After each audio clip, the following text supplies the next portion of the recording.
avec l'ange. L'ange serait que j'ai besoin de la bénédiction. Je dirais Rakoum Marabo Sepe. Je m'appelle Jacob, mais je veux que mon nom puisse changer. Et la Braya. Moi, à la place de Zacharie, je n'allais pas lutter, je n'allais pas douter, j'allais dire de ce que l'ange Gabriel voulait me dire, ou avait à me dire. Je n'allais pas douter de ça. Lorsqu'il a douté, l'ange a dit, je m'appelle Gabriel, je me tiens à la droite de Dieu. Et tu seras muet et tu parleras jusqu'à nouvel ordre. Moi, sa place, je ne dirais pas que je suis vieux, ma femme est vieille. Non, je dirais Rako Pokayama. Donc je dirais gloire au Seigneur. Parce que le Seigneur m'a donné un enfant. Malgré mon âge, et la braïque et les bramandolo wakete. Oh, moi, à la place de Marie même, j'allais juste dire à l'ange Gabriel, Rako, Wakamanta la Mouzumperiarake. Bien le Seigneur, nous sommes une nouvelle version. Une nouvelle version modélée par Christ. Une nouvelle version où Dieu lui dit, voici, ils parleront en d'autres langues. Et cette langue, c'est la langue des anges. Rencontrant un ange, bien-aimé de le Seigneur, je ne peux pas aller ailleurs. Je pourrais utiliser sa langue pour communiquer avec lui. Pour que la communication soit fondée, basée, simplifiée.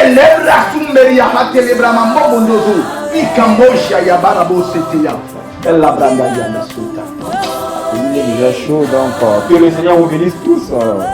Nous avons reçu le révérend, Père Véran, et normalement ce soir nous allons parler de faire des disciples pour Jésus-Christ. Mais au fait, il a commencé avec parlons langue. Parlons langue pour vous, vous concevez ça comment? Parlons langue. Le parlons langue, en fait, c'est une arme. Une arme? Oui, une arme très offensive que Dieu nous a donnée. Vous voyez, le parler en langue est pour moi ma respiration. À n'importe quel moment, à n'importe quel endroit? Oh, je dis, même dans mon sommeil, là, je parle en langue. Mais est-ce que vous comprenez ce que vous en faites quand vous parlez comme ça? Déjà, si tu comprends le parler en langue, c'est que ce n'est plus le parler en langue. Mais quelque part, on dit qu'il doit avoir un interprète, en fait. Parce que l'apôtre Paul dit, celui qui parle en langue ne parle pas aux hommes, mais à Dieu. C'est en esprit qui dit le mystère. Donc déjà, c'est un mystère. Le mystère, c'est ce qui est caché. Alors comment est-ce que le ministère doit être dévoilé? Sinon, c'est un plus un mystère. Donc n'importe quel mot en désordre comme ça, on dit ça comme ça, bon, voilà. Pas en désordre. Ouais. Ce sont les mots que l'esprit a mis en toi.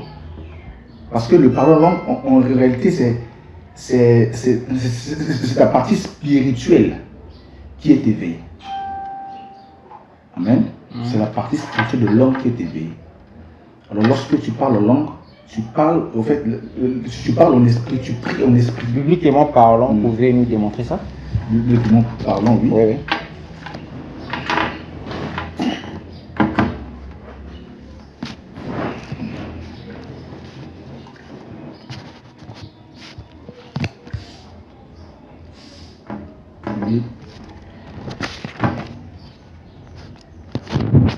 L'apôtre Paul dit,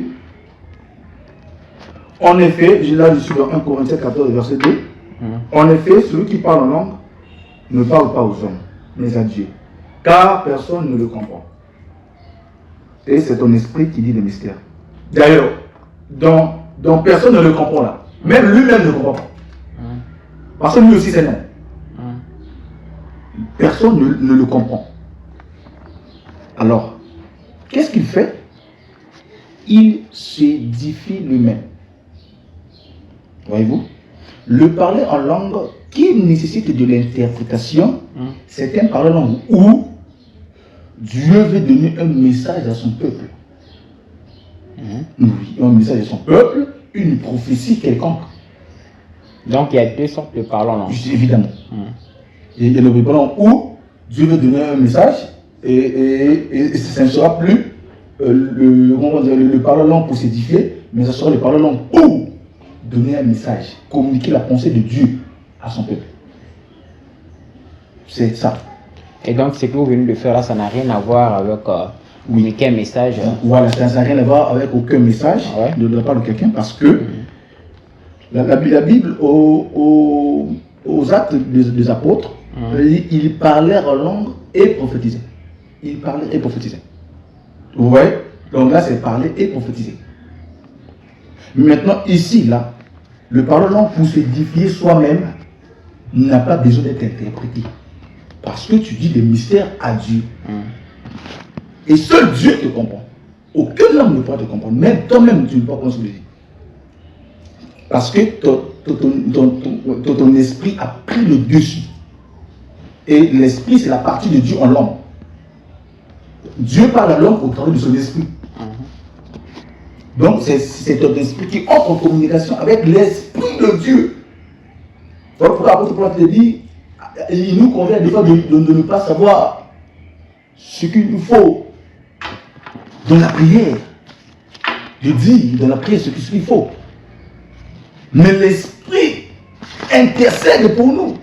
Donc, parler en langue, c'est laisser l'esprit intercéder à ta place. C'est donner assez à l'esprit de prier pour toi, de dire des choses sur toi. Peut-être qu'on parle en langue, je suis en train de, vu que je suis malade, je dis que cette maladie ne peut pas m'emporter. Mais cette maladie fera la gloire de Dieu de ma vie. Au moment où tu souffres. Mais tu es là raté. Yamando la brasse ou capradé liadas. Donc, tu te fortifies toi-même. Vous savez que Dieu est tellement merveilleux. Une fois, je voulais prêcher au marché. Arrivé au marché pour la première fois, j'arrive au marché comme ça, je vois des gens que je ne connaissais pas. Que je ne connais pas. Je vois les gens dans les marchés, dans les ventes. Ah, mais comment faire? Comment procéder? Et quelque chose me dit, commence à parler langue. J'ai commencé à parler langue. Il a braillé, il baba. Boum! Automatiquement, l'esprit m'emporte. Bien aimé le Seigneur, je me présente, je suis le frère un tel. Donc j'ai puisé la force de parler langue. Donc j'ai entré en contact avec l'Esprit de Dieu qui fortifie. On parlait en langue, et j'ai eu cette force, le courage de parler ouvertement aux hommes. Voilà pourquoi j'ai dit en amont que le parler en langue est une arme. Et non seulement une arme, le parler en langue aussi était un message ou une prière codée que personne ne pourra comprendre. Merci beaucoup donc, pour les explications. Donc, nous allons parler ce soir. Notre sujet de ce soir, c'est faire les disciples pour Jésus-Christ. Amen. Et cela implique un engagement profond à vivre selon le principe de la parole de Dieu. Donc, la première question, quelle est la mission que Christ nous a donnée? La mission que Christ nous a donnée. La mission que Christ nous a donnée, Christ, lorsqu'il été crucifié, enseveli, il est ressuscité. Avant de s'en aller, là je suis dans le livre de Matthieu 28, le verset 19. Avant de s'en aller, il a dit aux disciples d'aller partout. Oui, je prends le verset. Matthieu 28, le verset 19. Il dit, allez, faites de toutes les nations des disciples, les baptisant au nom du Père, du Fils et du Saint-Esprit. Et enseignez-leur à observer tout ce que je vous ai prescrit. Amen. Vous voyez? Et là, il est parti. Oh, la mission, et ici nous comprenons que la mission, c'est de faire des disciples pour Jésus. Et ensuite, les enseigner à observer ce que Dieu nous a prescrit. C'est ça la mission. La mission première, la mission de Christ a légué aux disciples. Avant de s'en aller, c'était de faire des disciples pour lui. De les enseigner à observer. Vous voyez, ce qui attire mon attention ici, c'est et enseignez-leur à observer. Vous voyez, tout ce que je vous ai prescrit. Donc, c'est comme si Dieu veut que nous partageons au monde entier ce que nous avons reçu de lui. Ce que lui nous a enseigné. Il nous a dit de faire de même pour eux. Ce que nous avons reçu là, ce que nous avons observé, ce que Christ nous a prescrit, nous aussi, à notre tour, nous devons le faire à d'autres. Ouais. Et dans la position du disciple. Le disciple doit être là où est le maître. Là où est le maître. Voilà. Le maître, parce que nous voyons des fidèles à l'église, les personnes de l'église, les croyants, les chrétiens de l'église, il est à l'église, il prie, il sert Dieu, mais on va le retrouver dans des endroits où Dieu ne se trouve pas. Par exemple, tu vois un chrétien à 12h à l'église, le dimanche, à 16h tu le retrouves là-bas dans un petit coin en train de prendre son boc. Or, ce n'est pas l'endroit que lui, étant que disciple, doit être. Là où est le maître, c'est là où sera aussi le serviteur. Notre maître, le maître Jésus, se trouve où? Dans la sainteté. Oui. Il est saint. Il se trouve dans la sainteté. Alors, le disciple également doit aussi se trouver dans la sainteté. On doit trouver le disciple être assis ou dans la sainteté. La Bible dit que le droit et la justice sont les bases de son trône. Donc, le disciple doit se trouver dans la justice. Le disciple doit se trouver dans la parole. Parce qu'il dit aux Juifs, si vous demeurez de ma parole, vous êtes mes disciples. Si vous demeurez dans ma parole, donc l'endroit où le disciple doit se trouver, c'est la parole. On doit trouver dans le disciple la parole, la vie de Dieu, la marche selon l'esprit. Parce que le disciple, c'est quelqu'un qui a en fait, le disciple, c'est un soldat. C'est un soldat au front. Le disciple, c'est quelqu'un qui a avalé la vision du maître. Et la vision du maître, c'est d'évangéliser, de faire de toutes les nations disciples. Alors, si les chiens ne font pas des chats, des disciples font des disciples. Les disciples doivent faire des disciples. Pourquoi? Parce que ils doivent avoir, j'allais dire, la succession des maîtres. Je suis maître aujourd'hui, je dois avoir des disciples auxquels moi je vais enseigner la doctrine. Les caractéristiques de l'autre là, des disciples. Donc les caractéristiques d'un disciple. Voilà. Le disciple doit être une personne d'abord disciplinée. Il doit être d'abord discipliné. Le disciple doit avoir en lui l'esprit du maître, c'est-à-dire marcher dans l'amour, l'humilité, voilà. La persévérance, la bénignité, l'indulgence. Il doit avoir en lui la maîtrise de soi. Vous voyez? Donc, il doit comment dirais-je, il doit se distinguer des gens. On doit avoir une différence. Une différence. Voilà pourquoi l'apôtre Paul a tenté de dire à Timothée, qui est son disciple. Il dit, Timothée, fuis les passions de la jeunesse.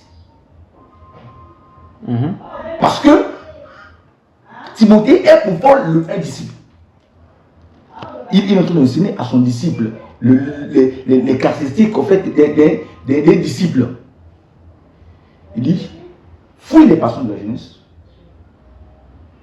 et cherche des gens d'un cœur pur qui invoquent le Seigneur. Tu cherches la justice, la foi. Donc le disciple est une personne où en lui on trouve la foi, on trouve la justice. Ouais. Un disciple ne peut pas se mélanger. Si dans nos églises, nous avons plus de disciples, mon frère, je te dis qu'il n'y aura pas de rumeurs autour de l'église, Et il n'y aura pas de oui-dire. Ok, un tel a fait ceci, un tel a fait cela. Si nous tombons de ces choses, dans de ces choses, pourquoi? C'est parce que nous ne sommes pas des disciples. Si tu es un disciple, tu dois te comporter en disciple. Imagine un peu si tu pars dans une église où tu trouves, tu vas quelque part dans une église où il y a 500 membres, 600 membres. Et que dans les 600 membres-là, tous ces gens-là sont des disciples. Imagine un peu. Le disciple ne peut pas se comporter comme un païen. Voilà pourquoi Christ a dit, premièrement, d'en faire des disciples. Il a insisté, faire des disciples d'abord. Pas des croyants, pas des scientistes, pas des scientifiques, mais d'en faire des disciples. Parce qu'un disciple est une personne qui a la vision du maître, qui est née pour animer la vision du maître. Notre maître, c'est Christ. De développer le monde éternel pour peupler le monde de Dieu. C'est ça. Quand il y a du désordre dans l'église, mon frère, c'est parce que les chrétiens ne sont pas des disciples. Ils sont juste les invités à l'église. Ils viennent juste à l'église pour venir. Pour chauffer les bons. Pour chauffer les bons, merci. Pour chauffer les bons. Donc s'il est disciple, il se dira que non, mon maître m'a dit ceci, mon maître m'a dit cela. Je dois marcher selon ses principes. Et d'ailleurs, le disciple est une personne qui suit la doctrine d'un autre, qui s'attache à ses principes. Le disciple est une personne qui apprend. D'abord, qui apprend d'un maître quelque science ou quelque part. Quelque chose ou quelque part. Donc il est là, donc tu lui expliques à un endroit donné. Le disciple s'attache à la doctrine, s'attache aux ordonnances, s'attache aux principes de son maître. Le maître, qu'est-ce que le maître a dit? Qu'est-ce que le maître m'a dit de faire? Devant l'impudicité, qu'est-ce que moi, étant que disciple, je dois faire? Devant l'impudicité, mon maître m'a dit de fuir l'impudicité. À l'image de Joseph. Il n'a pas résisté, mais il a fui. Moi, devant l'alcool, et toi qui es disciple, que faire? La Bible, qu'est-ce que la Bible me dit là? La Bible me dit que ne vous enivrez pas du vin. Ne vous enivrez pas du vin, mais au contraire, soyez remplis du Saint-Esprit. Le disciple, qu'est-ce qu'il fera? Le disciple va chercher le Saint-Esprit. Au lieu de rester dans un coin, le disciple ira plutôt à la montagne. Le disciple entrera plutôt dans sa chambre, en train d'invoquer son Dieu pour chercher à être rempli de l'Esprit. Le disciple est caractérisé aussi par la plénitude de l'Esprit, sinon le revêtement de l'Esprit. C'est ça un disciple. Le disciple, la Bible dit, le disciple n'est pas comme le maître. Mais un disciple accompli sera comme son maître. Ouais. Voilà pourquoi Dieu nous dit de faire des disciples, parce que Dieu veut que nous soyons comme lui. Il dit un disciple accompli est comme son maître. disciple, même disciple accompli, qui sera comme son maître et qui fera des choses comme son maître. À l'image de Joseph. À l'image de Joseph. De nos églises actuellement, papa, il y a peu de disciples. Voilà pourquoi l'église est en train de chuter. Parce qu'il n'y a pas de disciples. Il n'y a que des observateurs, ceux qui viennent seulement pour observer.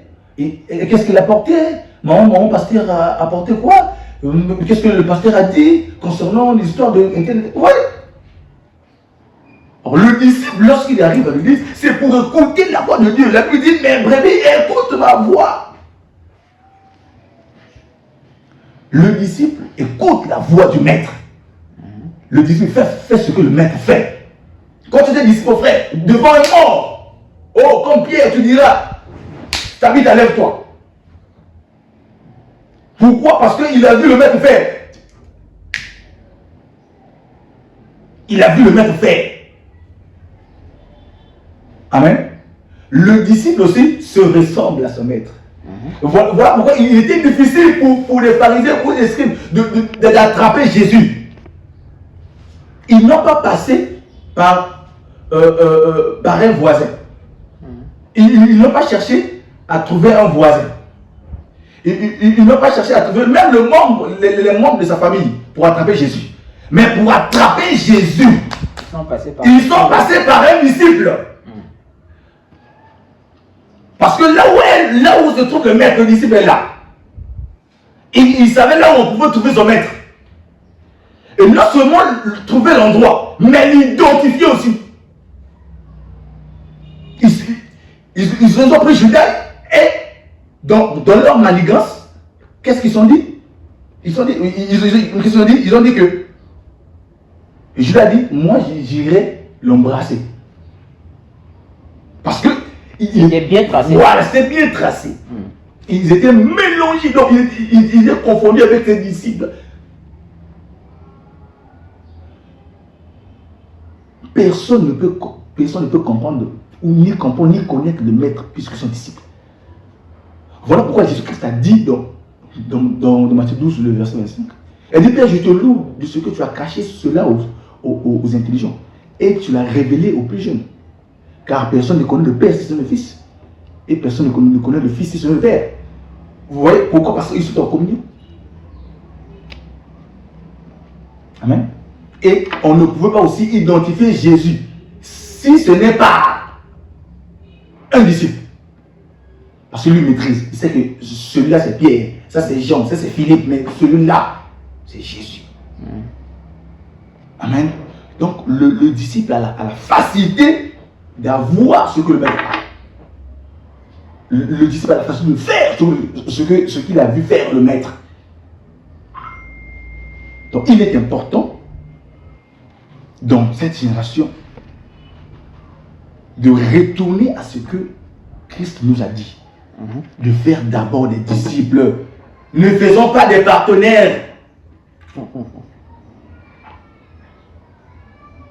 Ne faisons pas, j'allais dire des partenaires, mais faisons des disciples. Des disciples. Même le partenaire qui donne l'argent là, s'il n'est pas disciple, il va faillir. S'il n'est pas disciple, c'est l'enfer qu'il héritera. Alors le but de Dieu n'est pas ça. Le but de Dieu, c'est d'en faire des disciples. Pour que là où notre maître, là où le maître suprême sera, nous aussi soyons. Amen, amen. C'est ça le problème. Faire des disciples. Dans nos églises, il y a moins de disciples. Mais on cherche des partenaires. Il n'a pas dit, gloire au Seigneur, allez partout dans le monde entier. Faites des mathématiciens. Faites des scientifiques. Mais il a dit au contraire, faites des disciples, ceux qui avaleront la vision du maître, ceux qui seront comme leur maître, ceux qui feront des choses comme le maître l'a fait, ceux qui marcheront comme le maître. tu marches avec le maître, tu hérites de ces choses. Voilà pourquoi cette femme ne pouvait que voir Jésus en Pierre. Tu parles comme lui. Oui, le disciple aussi parle comme le maître. Ah ouais. Alors si nous marchons comme ça, mon frère, je vous dis que l'église sera glorieuse. L'église sera tellement puissante. Parce que l'église vivra à l'image de son maître, qui est notre Seigneur Jésus-Christ. Alors, c'est une très bonne chose de marcher comme ça. Et si nous marchons dans le disciple-là, en tout cas, l'église reprendra sa force d'autant. Merci beaucoup. Si vous pouvez donner un dernier mot rapidement pour les gens qui sont en train de nous suivre. Alors, ce que je vais ajouter est que, étant enfant de Dieu, il nous faut avaler, il nous faut marcher selon les principes de Dieu. S'attacher à ces principes. La Bible dit, si vous m'aimez, vous vous appliquerez à observer mes commandements. Telle est la raison pour laquelle Jésus a dit à Pierre, même tu paie mes brebis. Même tu paie mes agneaux. Alors Pierre était frustré. Alors Dieu voyant en Pierre le cœur du berger. Paie les brebis. Homme de Dieu, paie les brebis de Dieu. Choriste, pianiste, je ne sais qui, soit disciple pour Jésus. Pasteur, apôtre, soit d'abord disciple pour Jésus. Car il n'a pas dit allez faire des apôtres. Il n'a pas dit allez faire des pasteurs. Il n'a pas dit allez faire des docteurs. Mais il a dit allez partout dans le monde. Faites de toutes les nations les disciples. C'est très important, le disciple là.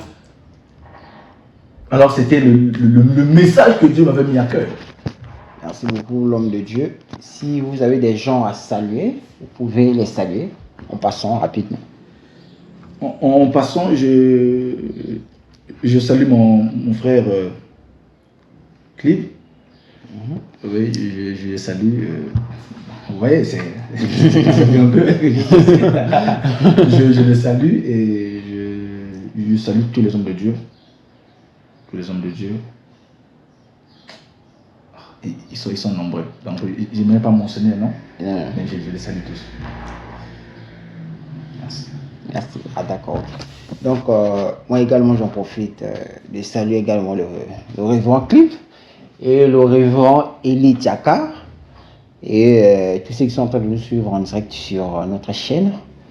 Et donc, je vous rappelle que nous avons reçu le révérend Belvéran et nous avons parlé de faire des disciples pour Jésus-Christ. Et je crois que ça va bénir les enfants de Dieu. Donc, que le Seigneur vous bénisse tous richement. Gardez-les toujours sur la parole. Au prochain rendez-vous. Que Dieu vous bénisse. Oui, j'ai cherché le bonheur ailleurs. Je ne trouve ici-bas aucune paix, aucune joie.